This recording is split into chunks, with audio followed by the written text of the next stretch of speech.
students, in our last video of 10th class we already have studied about the physical properties of metals.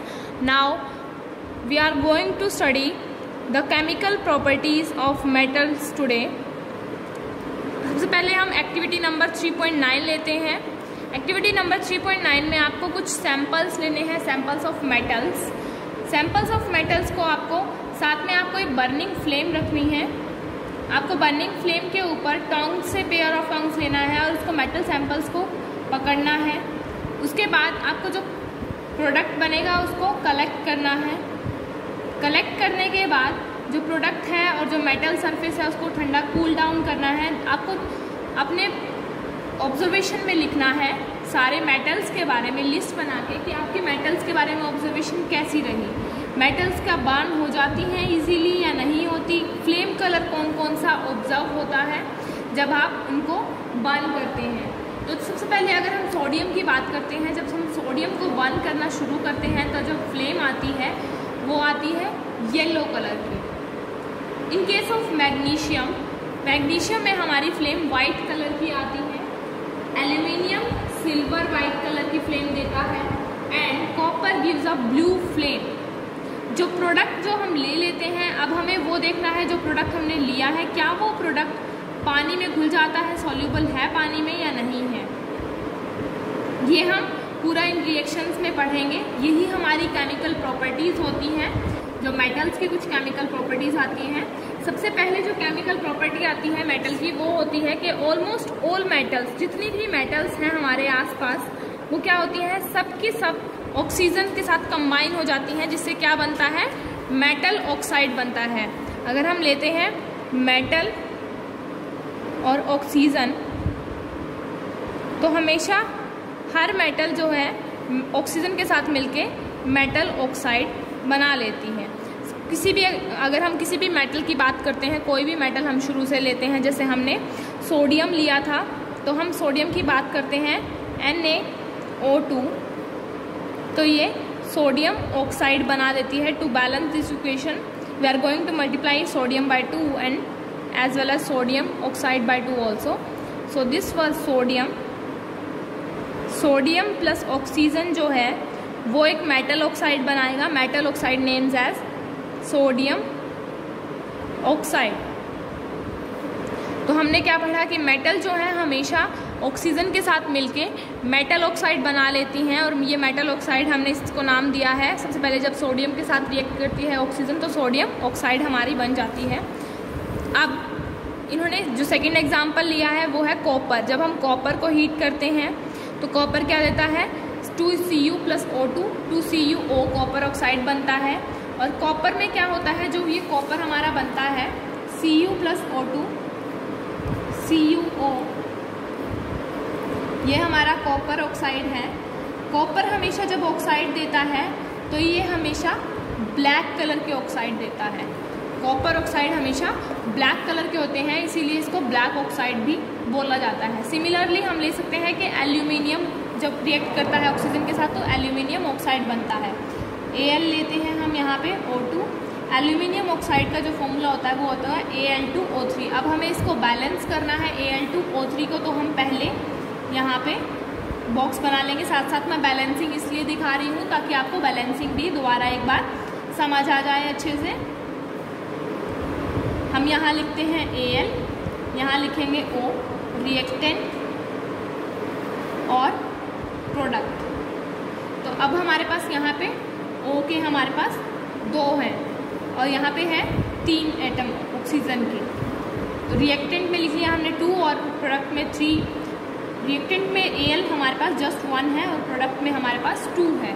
तो हम क्या करेंगे, हमें क्या करना है, इसको बैलेंस करना है. हम इसको बैलेंस कैसे करेंगे, हमने पढ़ा था कि हम बैलेंसिंग मल्टीप्लाई करके करते हैं. कभी भी इसको मल्टीप्लाई कर लेते हैं जिस चीज़ से हमें मल्टीप्लाई करना होता है, ताकि क्या हो जाए, हमारा बैलेंसिंग हो जाए. सबसे पहले तो हमें क्या करना होगा, इनको क्रॉस मल्टीप्लाई कीजिए. 3 वाले को 2 से मल्टीप्लाई जब हम करते हैं और 2 वाले को 3 से मल्टीप्लाई करते हैं तो क्या होगा, ये भी 6 बन जाएंगे और ये भी 6 बन जाएंगे. 2Al2O3 and 3O2. अब ये तो हमारा ऑक्सीजन तो बैलेंस हो गया, बट एल्यूमिनियम है जो हमारा प्रोडक्ट में हम 2 लिख रहे थे, वो 2 की जगह पे हमारे 4 आ गए हैं। जब एल्यूमिनियम यहाँ पे 4 आए हैं तो हमें क्या करना पड़ेगा, रिएक्टेंट की तरफ भी हम 4 से ही मल्टीप्लाई कर देंगे, ये 4 बन जाएगा। तो हमारे रिएक्टेंट में एल्यूमिनियम 4, प्रोडक्ट में 4, ऑक्सीजन 6 एंड प्रोडक्ट में भी ऑक्सीजन 6। तो ये हमारा बैलेंस भी हो गया और ये हमारा क्या बना, हमने इसमें 2 चीज़ें पढ़ ली, बैलेंसिंग एज वेल एज जो हमारे ऑक्साइड बने हैं साथ में हमने वो भी पढ़ लिया। एल्यूमिनियम के साथ जब ऑक्सीजन मिलती है तो एल्यूमिनियम ऑक्साइड बन जाता है। हम अगर चैप्टर 2 से रिकॉल करते हैं, सबसे पहले हमने कॉपर ऑक्साइड का एक इक्वेशन पढ़ी थी। कॉपर ऑक्साइड था वो हाइड्रोक्लोरिक एसिड के साथ रिएक्ट करता है। अब हमें पता है जो मेटल ऑक्साइड होती हैं, हमने उस एक्टिविटी से ही पढ़ा था कि मेटल ऑक्साइड बेसिक होती है नेचर में, पर कुछ एक मेटल ऑक्साइड जो होती हैं वो एक्सेप्शनल केस होती हैं, जैसे कि एल्यूमिनियम ऑक्साइड, जिंक ऑक्साइड, ये बेसिक तो होती हैं बट साथ में ये क्या करती हैं, एसिडिक बिहेवियर भी शो करती हैं। ऐसी मेटल ऑक्साइड जो रिएक्ट करे एसिड से एज वेल एज बेसिस से, वो क्या करती हैं, सॉल्ट और वाटर प्रोड्यूस करती हैं, और उनका नाम होता है, जो ऐसी मेटल्स का नाम जो होता है, मेटल ऑक्साइड का जो नाम होता है, उनको बोलते हैं एम्फोटेरिक एसिड, एम्फोटेरिक ऑक्साइड भी बोल सकते हैं हम उनको। जैसे कि इसके एग्जाम्पल हैं एम्फोटेरिक ऑक्साइड के एल्यूमिनियम ऑक्साइड, Al2O3 और जिंक ऑक्साइड, ये इसके एम्फोटेरिक ऑक्साइड के एग्जाम्पल हैं। इनका क्या होता है कि ये एसिडिक भी होती हैं, बेसिक, दोनों बिहेवियर शो करती हैं। एसिड के साथ जब रिएक्ट कराते हैं तो एसिड के साथ भी रिएक्ट कर जाती हैं, और बेसिक के साथ, एसिडिक की जब बात करते हैं तो HCl के साथ जब रिएक्ट करती है तो क्या बनेगा, एल्यूमिनियम क्लोराइड बनेगा, AlCl3 + 3H2O। जब इसको बैलेंस करेंगे तो यहाँ 2 आ जाएगा। और जब ये ही Al2O3 बेसिक के साथ रिएक्ट करती है तो यहाँ आता है 2NaOH, सोडियम हाइड्रोक्साइड, ये बनाता है सोडियम एल्यूमिनेट। सोडियम एल्यूमिनेट, जो सोडियम एल्यूमिनेट का फॉर्मूला होता है 2NaAlO2, साथ में हमारा H2O हमें मिलता है, सोडियम एल्यूमिनेट हमारा बन जाता है इसमें। तो इनको बोलते हैं एम्फोटेरिक ऑक्साइड, जो साथ साथ तो क्या दिखाते हैं, एसिडिक और एज वेल एज बेसिक के साथ भी प्रोड्यूस करते हैं सॉल्ट और वाटर।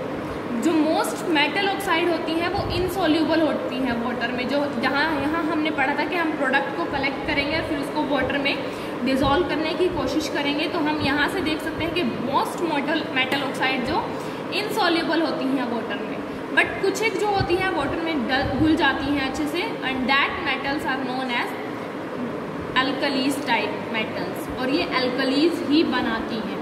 इनके 2 एग्जाम्पल हम ले सकते हैं जो वाटर में डिज़ोल्व अच्छे से हो जाती हैं। First example is sodium oxide and second example is potassium oxide. Sodium oxide और पोटेशियम ऑक्साइड दोनों ही डिज़ोल्व हो जाती हैं पानी में और प्रोड्यूस करती हैं एल्कली। एल्कली मीन्स बेसिक जो होता है, 2NaOH, सोडियम हाइड्रोक्साइड और potassium hydroxide in aqueous form. जब एक्वस फॉर्म में ये बेसिक नेचर के सॉल्यूशंस निकालती हैं तो इनको बोलते हैं हम कि ये एल्कलीज हैं। नेक्स्ट, अब हमने एक्टिविटी 3.9 जो ली थी, हमने उससे क्या ऑब्जर्व किया है, यहाँ इस बारे में बात हो रही है कि जितनी भी मेटल्स होती हैं वो सारी मेटल्स एकदम से एक रेट पे ऑक्सीजन के साथ नहीं रिएक्ट करती। उनका जो रेट ऑफ रिएक्शन होता है विद ऑक्सीजन इज़ डिफरेंट। अलग अलग मेटल अलग अलग रिएक्टिविटी शो करती है ऑक्सीजन के लिए। जैसे पोटेशियम और सोडियम जो होती हैं वो एकदम से रिएक्ट कर जाती है, जो उनका जब हम उनको फ्लेम के पास लेके जाते हैं तो वो एकदम से जल जाती हैं। सोडियम भी और पोटेशियम भी एकदम से वो फायर को कैच कर जाती हैं। अगर उनको रख भी दिया जाए तो ओपन उसमें रख दिया जाए तभी भी वो फायर को कैच कर जाएंगी। इसीलिए उन फायर से बचाने के लिए उनको हमेशा केरोसिन ऑयल में रखा जाता है। ये आपका एक NCERT क्वेश्चन बन सकता है कि हम उनको इमर्स करके क्यों रखते हैं। सोडियम और पोटेशियम को जो है हम इमर्स करके क्यों रखते हैं केरोसिन ऑयल में। हम उनको इमर्स करके इसलिए रखते हैं ताकि क्योंकि वो फ्लेमेबल बहुत ज़्यादा होती हैं, मोस्ट लाइकली फ्लेमेबल, और वो क्या होती हैं, जब भी आसपास उनको ऑक्सीजन मिल जाए, थोड़ी सी भी ऑक्सीजन उनको मिल जाती है तो वो एकदम से फायर कैच कर लेती हैं। उसकी वजह से एक्सीडेंटल फायर्स हो सकती हैं और उससे बचने के लिए, इन चीज़ों से बचने के लिए हम उनको क्या करते हैं, इमर्स करके रख देते हैं केरोसिन ऑयल में, जिससे कि वो क्या करें, ऑक्सीजन के साथ रिएक्ट ना कर पाएँ, एनवायरनमेंट से उनको कट ऑफ कर देते हैं। ऑर्डिनरी टेम्परेचर पे जो सरफेस है मेटल का, जैसे कि मैग्नीशियम और एल्यूमिनियम, जिंक, इन पे क्या होता है, एक ऑक्साइड की परत जम जाती है, लेयर जम जाती है थोड़ी टेम्परेचर पे, मैग्नीशियम पे, एल्यूमिनियम पे, जिंक पे। जो प्रोटेक्टिव ऑक्साइड लेयर होती है ये क्या करती है, एक लेयर जमने के बाद, जब एक लेयर पूरी तरह से जम जाए उसके बाद क्या होता है, ऑक्सीडेशन रुक जाता है। पहले ऑक्सीडेशन होता है जब वो मेटल ऑक्साइड एक तरीके से बन जाए, वो लेयर जम जाए, उसके बाद फर्दर ऑक्सीडेशन रुक जाती है, और इसी वजह से जो आयरन जो होता है वो हीट करने पे नहीं जलता आराम से। आयरन फीलिंग्स तो होती हैं वो अच्छे से जल जाती हैं फ्लेम रखने पे, पर आयरन बहुत ही कम जल पाता है। कॉपर भी नहीं जल पाता। जो हॉट मेटल होते हैं बस कॉपर के ऊपर ब्लैक कलर आ जाता है, जो हमने अभी रिएक्शन में पढ़ा था, copper plus oxygen makes copper oxide and that oxide is also known as black oxide because the black colored layer of copper oxide is formed upon copper when it is burnt. Silver और gold है वो कभी भी oxygen के साथ react नहीं करते, even at high temperature भी रिएक्ट नहीं करते। जब हम उनको हाई टेम्परेचर पे भी ले जाएं तभी भी वो ऑक्सीजन के साथ कभी भी रिएक्ट नहीं करते। आगे आपको एक प्रोसेस बताया गया है, एनोडाइजिंग। एनोडाइजिंग एक प्रोसेस होता है जब एल्यूमिनियम के ऊपर एक ऑक्साइड की लेयर जमा दी जाए, उसको एनोडाइजिंग कहते हैं। एल्यूमिनियम क्या करता है, थिन ऑक्साइड लेयर बना लेता है जब एयर में रख दिया जाए, और इससे क्या होता है, उसको फर्दर कोरोजन से बचाने के लिए ही एनोडाइजिंग की जाती है। उसको एनोड बना दिया जाता है और उसमें डाइल्यूट सल्फ्यूरिक एसिड भी डाल दिया जाता है। जो ऑक्सीजन होती है एनोड में, वो एल्यूमिनियम को thicker protective layer, oxide layer बना के उसको कोरोजन से बचा दी जाती है। अब 3.9 में हमने पढ़ लिया कि सोडियम जो होती है मोस्ट रिएक्टिव सैंपल होती है मेटल का। ये भी एक क्वेश्चन हो सकता है कि मोस्ट रिएक्टिव मेटल कौन सी होती है, दैट इज सोडियम। रिएक्शन जो मैग्नीशियम की होती है वो इतनी रिएक्टिव नहीं होती जितना सोडियम होता है, बट ऑक्सीजन की बर्निंग से क्या होता है, जब हम ऑक्सीजन को बर्न करते हैं तो हम क्या करते हैं, जिंक, आयरन, कॉपर, लेड, ये इनके साथ जब हम ऑक्सीजन को बर्न करते हैं तो ये इसकी रिएक्टिविटी पे फ़र्क नहीं पड़ता इन मेटल्स की, जिंक की, आयरन की, कॉपर की और लेड की। नेक्स्ट जो हमारा टॉपिक है, what happens when metals react with water. We are going to cover this topic in our next video. आज का हमारा टॉपिक था what happens with metal burn with in air. ये सबसे पहली केमिकल प्रॉपर्टी आती है। अगर हम वाटर की बात करें कि जब इनको मेटल्स रिएक्ट करती हैं वाटर के साथ, तो ये हमारी सेकेंड प्रॉपर्टी आती है। हमारी थर्ड प्रॉपर्टी है कि what happens when metal react with acid, what happens when metal react with sodium और other salt, how do metal react with solution of other metal और सॉल्ट। फिर उसके बाद हमें रिएक्टिविटी सीरीज बनानी है इसकी। उसके बाद हमारे कुछ क्वेश्चंस आएंगे। इसके ऊपर जो है हम कुछ क्वेश्चंस भी पढ़ सकते हैं, जैसे कि इसमें से क्वेश्चन दिया गया है, why is sodium kept immersed in kerosene oil. हमें लिखना है कि क्यों कैरोसिन ऑयल को सोडियम को कैरोसिन ऑयल में क्यों इमर्स करके रखा जाता है। यही हमने अभी थोड़ी देर पहले क्वेश्चन डिस्कस किया था। ये हमारा एनसीईआरटी क्वेश्चन होता है। क्यों करते हैं, क्योंकि जो सोडियम होती है हाईली फ्लेमेबल बन जाती है, और वो उसके अगर ऑक्सीजन उसको मिल जाए आसपास तो वो एकदम से क्या होती है, कैच कर लेती है फायर को, जिससे क्या हो सकता है, एक्सीडेंटल फायर कुछ ऐसा हो सकता है, और जो उसके आसपास हो उनको भी मतलब कुछ उससे हानि पहुंच सकती है। तो उसी चीज़ों से बचाने के लिए और सोडियम को प्रोटेक्ट करने के लिए ही कैरोसिन ऑयल में इमर्स कर दिया जाता है। नेक्स्ट रिएक्शंस हमारी वाटर वाली में से आएंगी, जो हम वाटर वाला टॉपिक पढ़ेंगे नेक्स्ट वीडियो में। तो ये आज का हमारा टॉपिक था, what happens when metal burned in air. आज हमने इसमें पढ़ा कि मेटल्स को जब एयर में बर्न किया जाता है तो क्या क्या हो जाता है, क्या सारी मेटल्स पानी में घुल जाती हैं, नहीं घुलती हैं, क्या सारी मेटल्स जो होती हैं वो सब एक ही तरीके से जलती हैं या उनका अलग अलग टेम्परेचर होता है जलने का, ये हमने पढ़ा। और हमने ये भी देखा कि कॉपर ऑक्साइड क्या होता है, ब्लैक कलर का होता है, ऑक्साइड्स कैसे बनते हैं। So thanks for watching this video students.